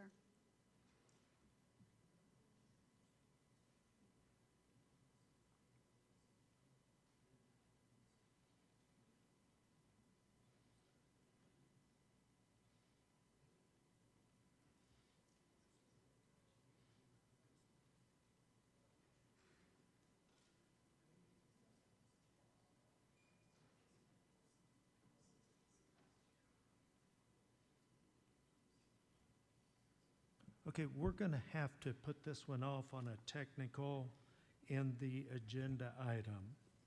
We're moving on to item 24. Consider holding a public hearing and approving an ordinance pertaining to planning and zoning, amending section 18.81804, division 18.8.1, article 18.8, chapter 18, Lawton City Code 2015, by adding that the erection of an accessory building that is used for storage only associated with a commercial or industrial use does not require additional parking spaces, provided for severability, and establish an effective date. Christie. Currently, code says anytime that you erect a new building on a piece of property, you have to look at parking and make sure your parking is adequate. We do run into the situation where sometimes there's just an accessory building attached or being constructed, which may be just used for just storage, where you wouldn't require any additional parking spaces. It just doesn't make sense. And so again, this is what we took to City Planning Commission. They recommended approval and coming to City Council to eliminate the need for parking if it's just an accessory building that's used for storage only. Council, any questions? Seeing none, I'll open the public hearing. Anybody wishing to speak on this item, please come forward. Seeing none, I will close the public hearing. Council, Mr. Gill. Mr. Mayor, I think this would be a well-deserved and needed change. We do have problems with parking. These do cost projects sometimes, and there are absolutely no reason to have it where we are tied by our hands, basically by code for this type. So I make a motion to approve this ordinance, waive the reading of the ordinance, read the title only. Is there a second? We do have a second. Please read the title. An ordinance pertaining to planning and zoning, amending section 18-8-1-804, division 18-8-1, article 18-8, chapter 18, Lawton City Code 2015, by adding that the erection of an accessory building that is used for storage only associated with a commercial or industrial use does not require additional parking spaces, providing for severability and establishing an effective date. Please vote.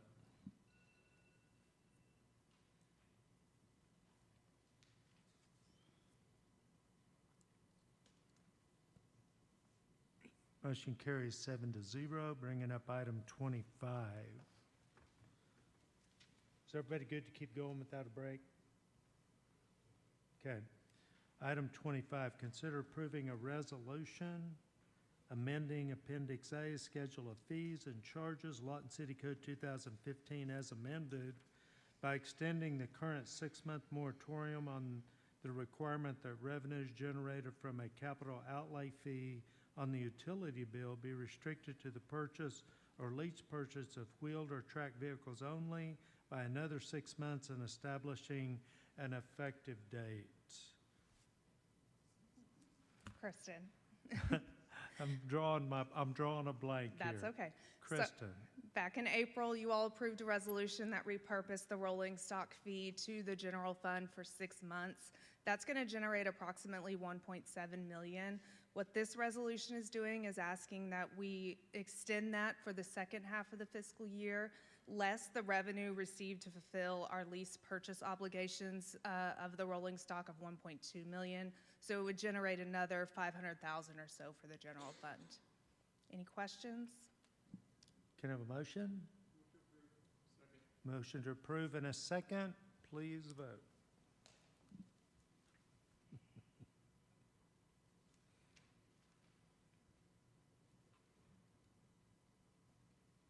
Motion carries 7-0. Item 26 was struck. Item 27, it's the necessity that that be the last business item after item 30, so we'll go to 28. Consider approving a resolution directing the filing and notification of the publication of the Lawton City Code 2025 and establishing a fee for the sale of the Lawton City Code 2025. Donna Lynn. Mayor Booker, I would actually ask that we move this one to after we do 27, because 27 is the approval of the Code of Ordinances. 28 is setting the price and directing me to file that approved code. Okay, so 27's got to go after something, and 28's after 27, but 29 comes first. Consider approving an ordinance pertaining to recreation by amending Section 19-7701, Article 19-7, Chapter 19, Lawton City Code 2015 by setting specific hours of operation for the city-owned parks, by allowing for specific requests to extend the hours to be approved by the Director of Parks and Recreation, prohibiting after-hours use of the parks unless permission has been obtained by the city, providing for severability, and establishing an effective date. Larry. Good evening, Mr. Mayor, City Council. I'm here this evening to ask for or recommend approval to amend this ordinance to change the hours, the park operating hours during the seasons of the winter months. This will do a few things. The first thing it will do, it will make our communities safer, our parks safer. The next thing it will do, it will put us in step with our peer cities, because all of them but Broken Arrow currently has seasonal operations. Broken Arrow does have signage that say that, but their ordinance does not. So we need to catch up with that. The other thing it will do, will cut down on vagrants, vandalism, and theft. If you look at the photos that were passed out, you will see that there's vandalism there. You will also see that the possibility of theft is there also. And I will tell you, theft took on a whole new meaning when it comes to parks. You can take water, you can take electricity, you can take anything that isn't nailed down. And believe me, it has happened. So we are recommending that for the months of March the 1st through the end of October, that the hours be 05 to 11 p.m. And for the winter months, from November the 1st to the end of February, that we open at 06 and close at 09. It's a dawn to dusk type thing. This will help us again. I will tell you that in the past year, we did spend some money for vandalism at Kid Zone for people who were wanting to take the copper out of our lighting systems. We spent some money at 38th Ball Field for the same reason. Again, all of our peer cities, with the exception of Broken Arrow, are doing that. They use other means also. Signage is a big one. This is little cost to us to do signage when it comes to paying out $36K to rewire stuff. And Larry, I want you to talk a little bit more about the Greer Park incident where the wire was stripped out of the light pole. Yes, sir. That incident itself cost about $100,000. 86, yes, sir. 86,000. 86,000 to have that rewired. And it actually cost more than that because it took manpower to dig and to recover things from our city employees.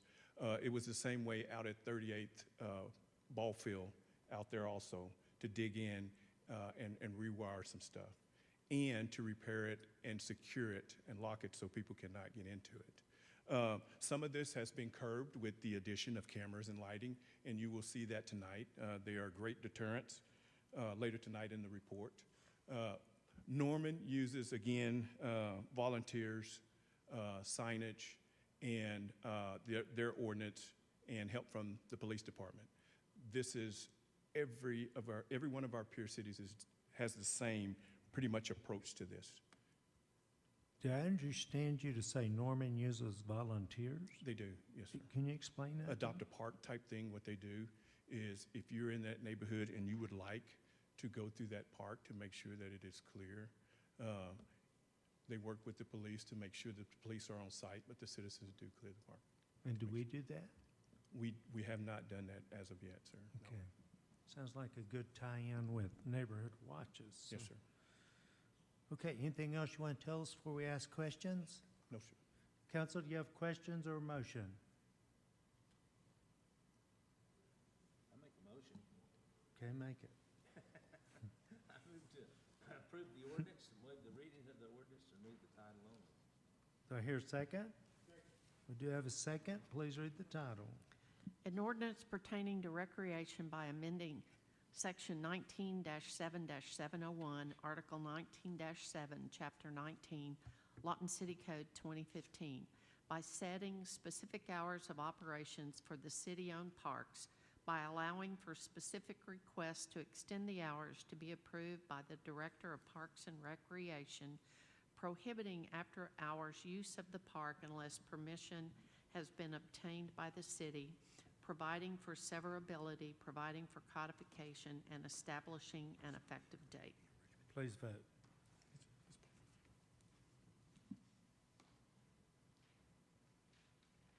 Thank you, Larry.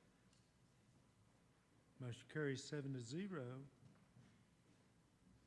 Bringing up item 30, receive a recommendation from the Streets, Bridges, and Building Development Committee concerning action on the bids for project PW 2504P8 Avalorum Street projects. Mr. Gill, are you bringing that? I'm bringing that. We took bids on the first 4 streets. These were ad valorem streets, and the bids came in last Thursday. Low bid was Overland out of Ardmore, Oklahoma, and they were checked out. All the security checked on, and they were apparent low bidder. So what I'm asking the council to do tonight is to approve that, where we can go ahead and issue a contract. And I might say that it came in about $450,000 under engineer's estimate, and that's always good. So again, I ask for those 4 particular ad valorem streets to be approved tonight. Contracts will be issued. Probably won't get started until after Christmas, being this late in the month. Any questions? So I make a motion to ask for approval for that. Yeah, to approve the bid.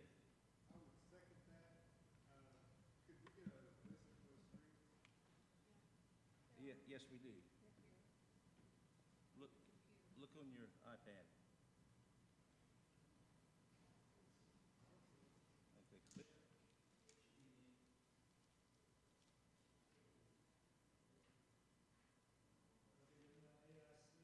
Are they in the AIC or an attachment? They're in the AIC. I'll read them real quick if you'd like, just so the people in the audience will know. That's probably a good idea. Okay. Cash Road from 67th Street to 82nd Street. 52nd Street from Lee Boulevard to the railroad tracks. And then on Southwest 11th Street, Fort Sill Boulevard, or Heroes Highway, Southwest 11th Street, it will run from Ferris all the way to Rogers Lane, and then from Gore going south to Lee Boulevard. These will be mill and overlay, except on Fort Sill Boulevard. The section from Ferris to Rogers Lane will be a diamond mill and panel replacement. We'll get into a lot of work on that particular street. But those are the 4 streets. We do have a motion and a second. Your question's been answered. Are there other questions or discussion? Please vote.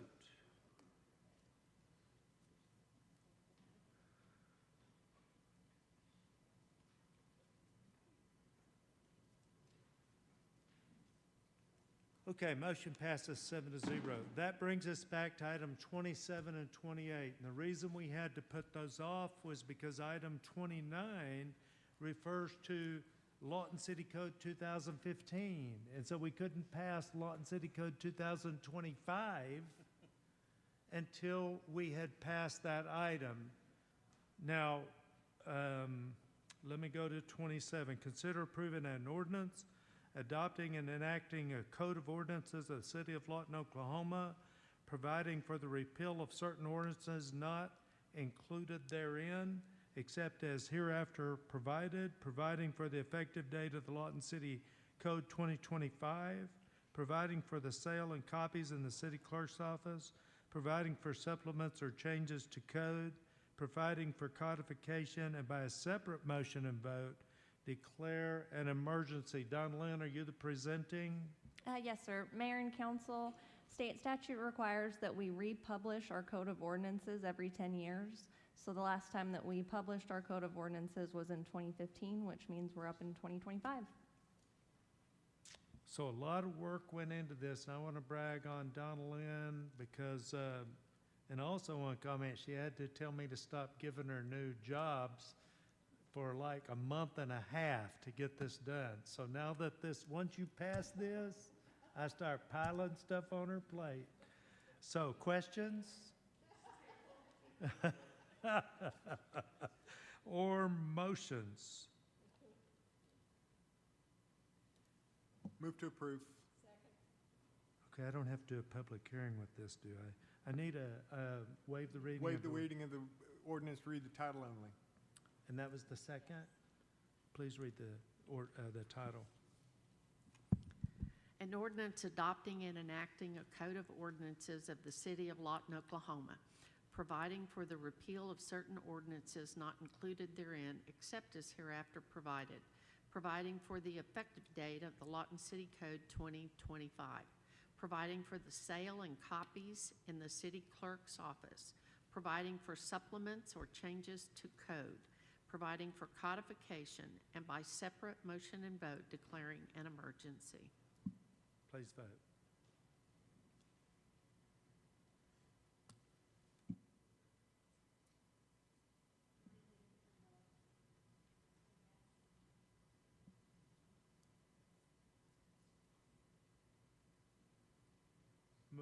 Motion carries 7-0. Can I have a motion to make that item an emergency? We have that motion.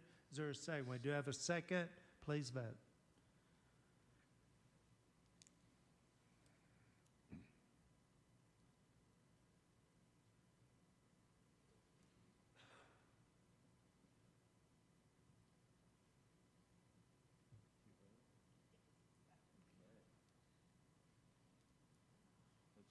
The emergency passes 7-0. Bringing up item 28, consider approving a resolution directing the filing and notification of the publication of the Lawton City Code 2025 and establishing a fee for the sale of the Lawton City Code 2025. Don Land. This is a companion that goes with the ordinance you just approved. The resolution directs me to sell the city code to anyone that would like to buy it and to file it with the county clerk. But it is available for no charge online, Yes, sir. electronically, is that Yep, correct? absolutely free online. Okay, all right. Can we have a motion for approval? Move to approve. We have a motion to approve and a second. Please vote.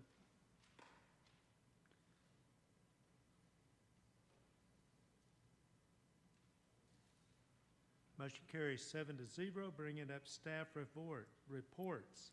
Item 31, provide a report on camera installation locations in city parks. Kelvin Ingram. Back again, sir. Mayor, councilmen, women, city manager. I do have a slide deck up here. Just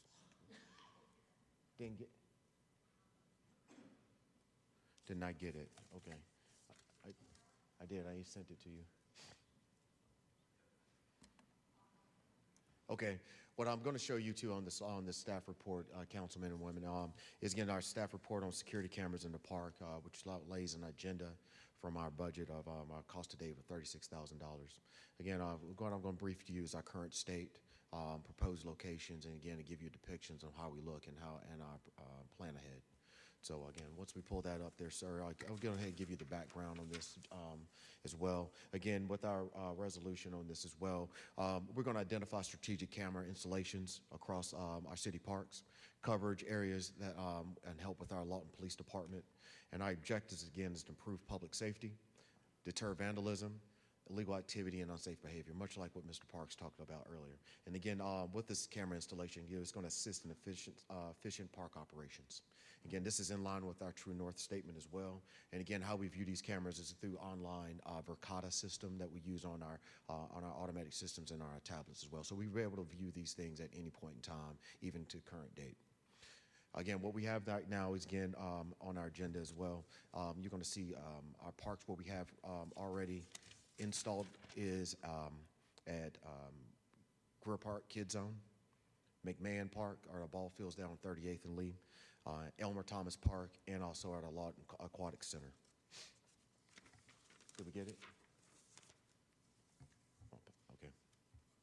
What we're going to show you and depict again our views from our current state at Kid Zone again is on our what we have there is we're able to see over 7 different systems as well. McMahon Park through our ball fields, and that's also viewing over our parking lot, skate rinks, skate parks, and also our ball field. At Elmer Thomas Park is very unique because we have 3 different areas that we have. That's also Miracle Field, also at Holiday House, and also up to 41 systems we can also see at the Lawton Aquatic Center, what we just installed.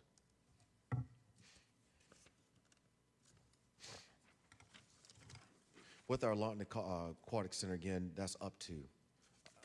Our proposed locations we're going to discuss again, and it's in line with our new ones, is a projected in place to at least 3 new cameras in our parks that we are currently rehabbing. And that's at Eastside Ball Fields, Lee West Park, and that's including the Thunder Basketball Court and future things we're going to add to there, such as Splash Pad, Harmon Park, Gooch Acres Park, Gray War, 35th Division, Mosine, and currently to update on that slide again, Clement Washington Park.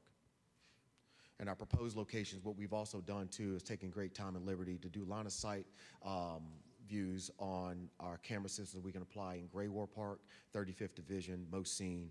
And again, what we're going to do with that is, again, with the beginning of this, we're proposing that these parks include also with our wade parks, wade pools as well, such as Harmon, Clement Washington, and 35th Division. Subject to your questions and comments. Yes, ma'am. You have Mosine Park on here? Yes, I do. Mosine Park. Mosine Park in Ward 7. That's again with the wade pool as well. And if you all would drive by Mosine, we're also redoing that as we speak as well. What's the status on Lemia Harker Park? Again, say again, Councilwoman. status for the Lemuel C. Harkey Park, that's in Lawton View also? Yes. Yes. Ma'am, I can tell you that that park right now, we're going to do an AIC to bring back Park Improvements Round 3 because there was another park selected that we briefed that night to council in Ward 7. And I did speak with the company for the park unit that we plan park structure, and the park unit that we did have for, you got to forgive me, I can't recall the name of the park in Ward 7 that was approved that night. But the park unit for that ward that was approved will fit into Lemuel Harkey Park. But I have to bring that before council to do the switch because those funds were already allocated for that park. Mayor, So when you bring that, are you going to bring cameras in that budget or what? It's already in there, sir. So what happens is each time we do a park improvement, like Park Improvement 2 is completing right now, each one of those parks that are getting new play units will get lights and they will get cameras. It was part of it. Thank you. So Did that answer your question?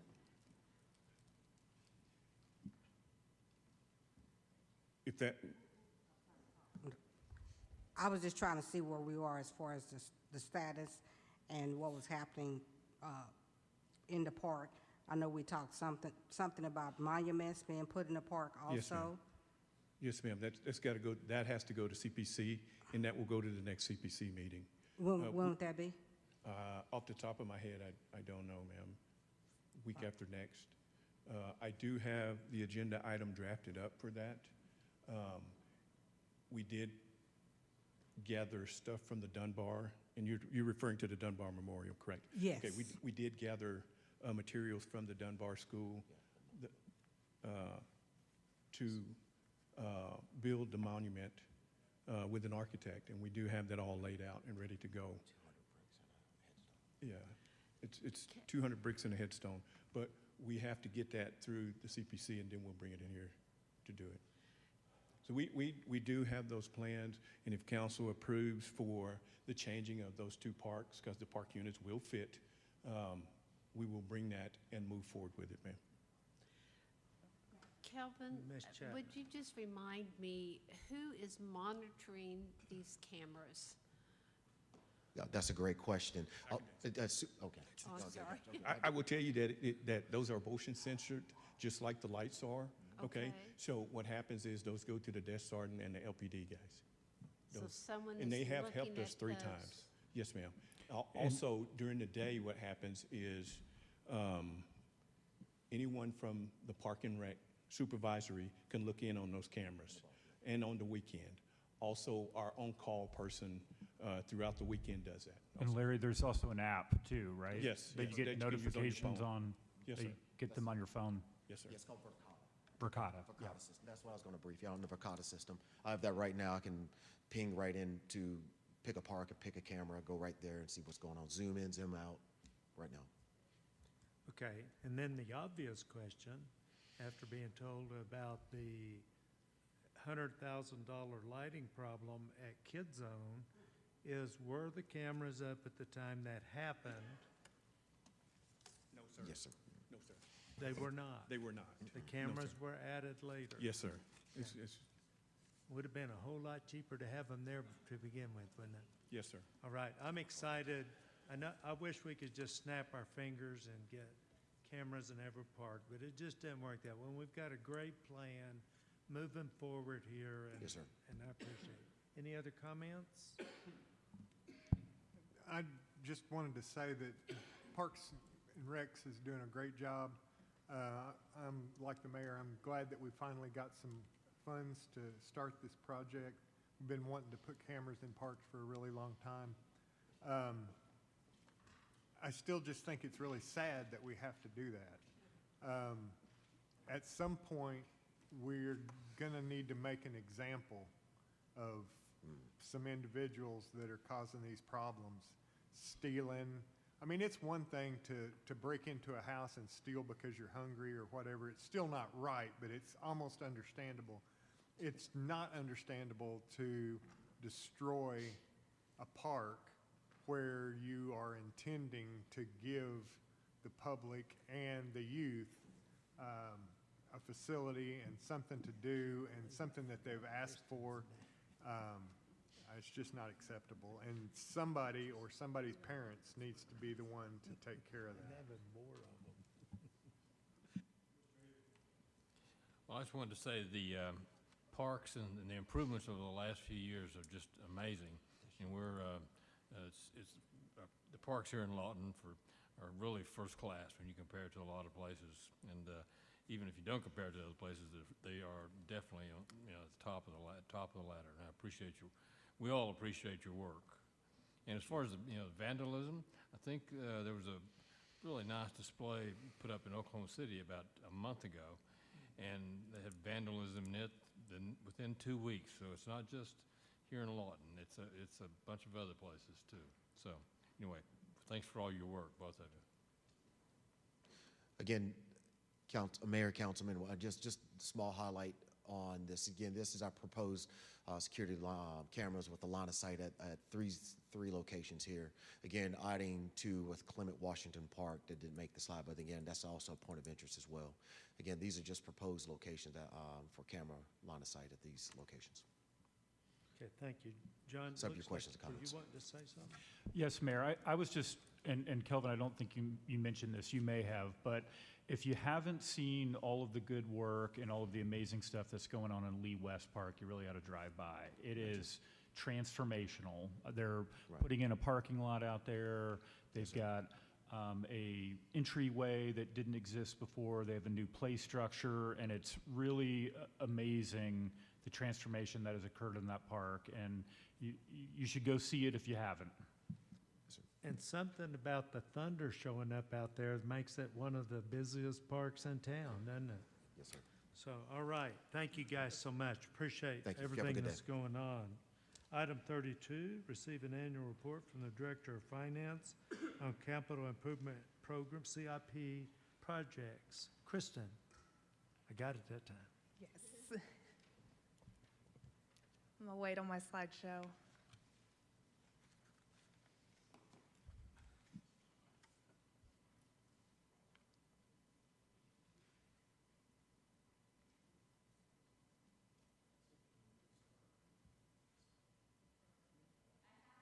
Okay, I was like, I'll go ahead and get started. The first slide was something I'd already presented to you all back in September. It's a finance report.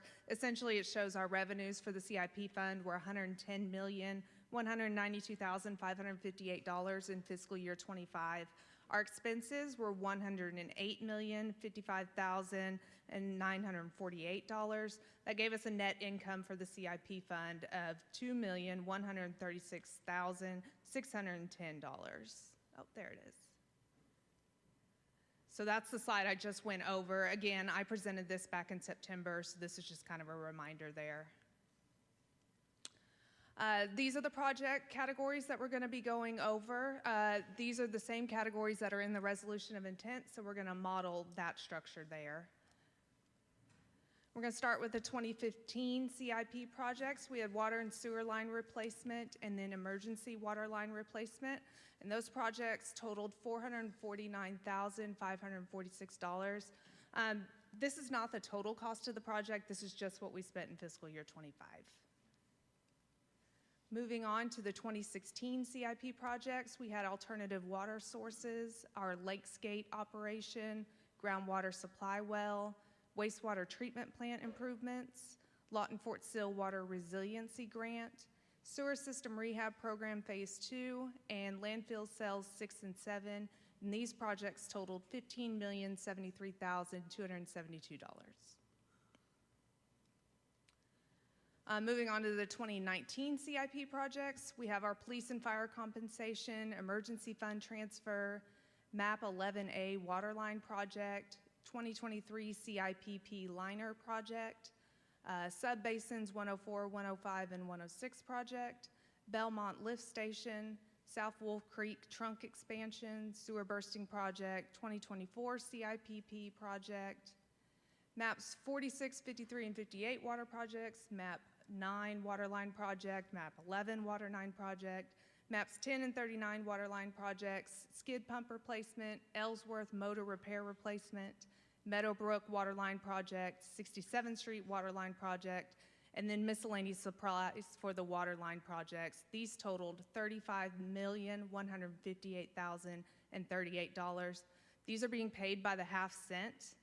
It has not generated $35 million. The money is being fronted by the OWRB loans, and then the half cent will reimburse those over a period of time. Moving on to our streets and sidewalks improvements and maintenance.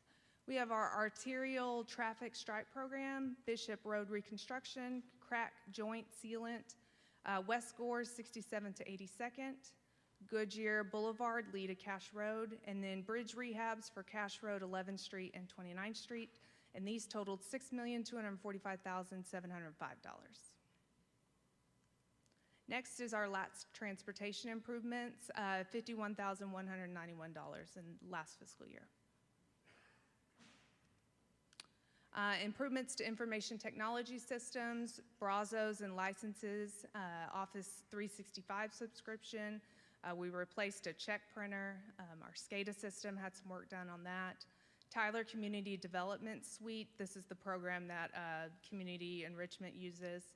Tyler Software Maintenance and Implementation, Tyler System Management, and then Vector Solutions Timekeeping.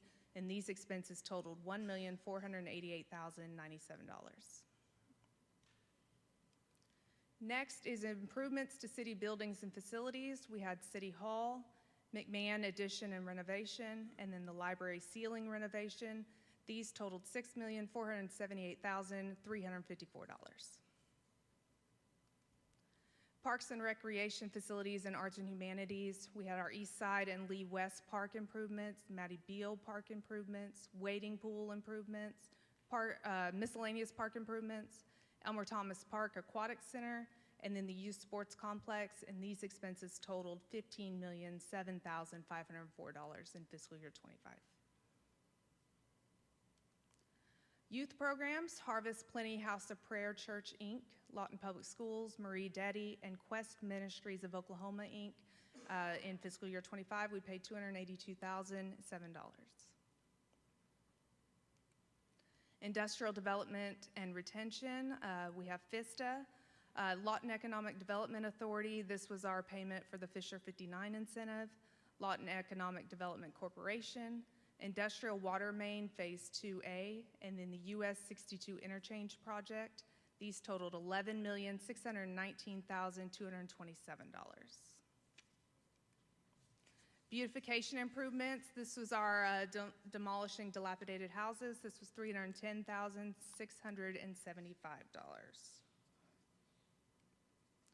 Other expenditures, we spent money on dumpsters for lakes, precast restroom for East Campground, Robinson's Landing demo, and then debt service payments, and these categories totaled $15,759,810. We did have one out of the Propel 2040 category. We had one project here. It was our automated traffic control system, $132,524.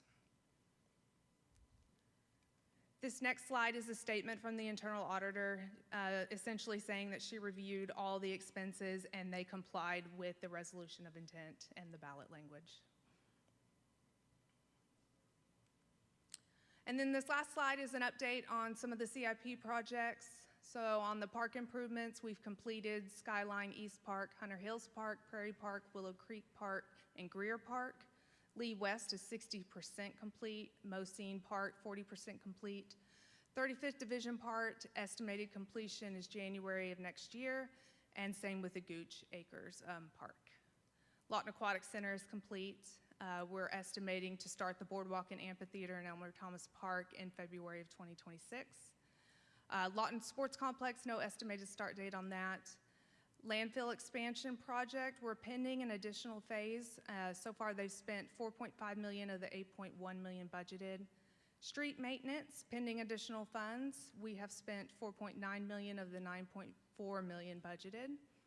Lee Boulevard rehab, that's expected to start in the next couple weeks. And then the 107 and 25 is expected to go out for bids in the coming weeks. Any questions? And council, just a minor clarification, the lake improvements were not CIP, so they shouldn't have been a part of this brief. Questions? Comments? Question. I'm going to tell you. Oh, go ahead, Mr. Krieger. Thank you, Mayor. Question I have is on the $310,675 that we spent on demoing, what portion of that have we recovered as a city? Probably not that good, huh?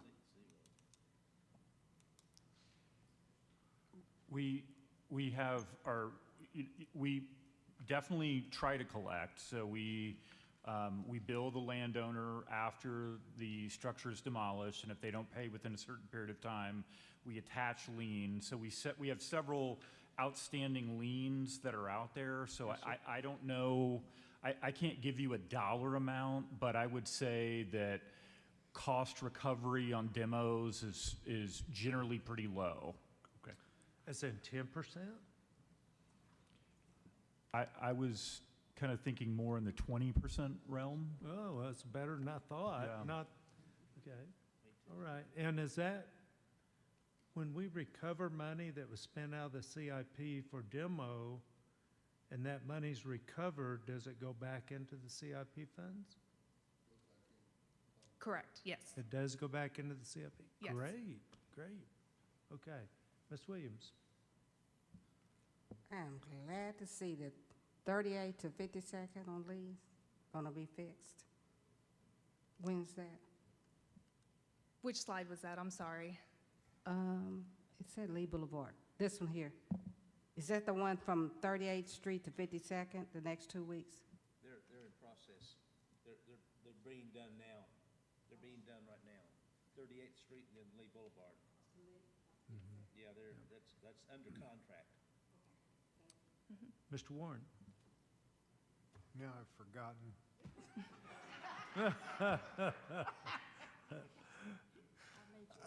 Yes, you made me forget.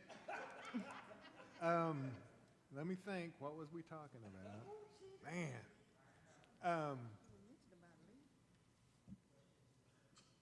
I'll think of it in a minute. With that, do we have a motion to go to executive session? We have a motion. Is there a second? Do I have a second? Please call the roll. Hooton. Epps. Chapman. Gill. Uyghur. Williams. Yes. Warren.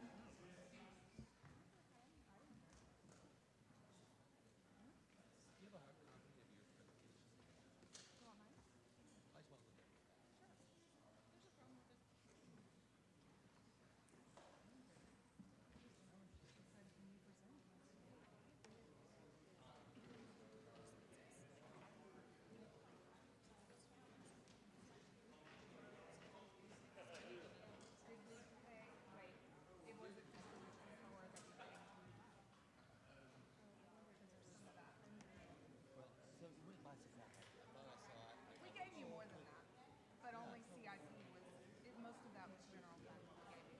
Really? Yeah. Okay, because it was 1.7 million. Correct. That's what I thought maybe it was off the top of my No, head. no, no, no, no. Most of it was general fund, and then that was the CIP portion. But then what's in the general fund? There was another expense that we didn't end up doing, so I had. Okay, never mind then. Yeah. I'm like, No, no, no. I just saw it earlier. You got what you got. that was a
Can I get a motion to return? So moved.